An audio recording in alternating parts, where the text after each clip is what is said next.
Barang makin mahal, cukai makin naik, emas pun kena SST. Mulai 1 Julai 2025, kerajaan akan menaikkan cukai SST di antara 6 ke 8% untuk perkhidmatan tertentu dan juga barangan tertentu.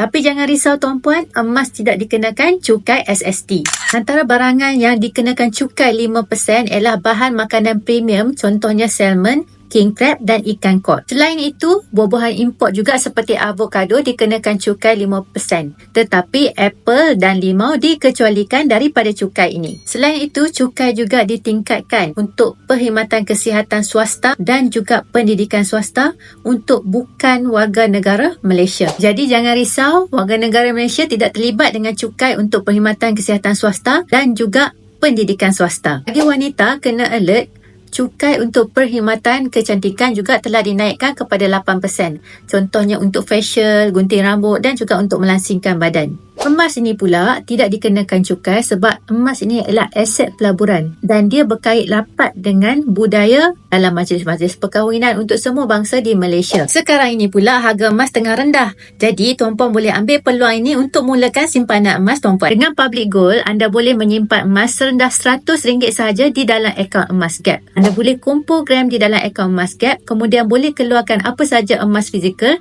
contohnya gold bar ataupun dinar. Pendaftaran akaun juga adalah percuma. Bagi anda yang berminat, boleh komen nak, Kak Asma akan bantu anda.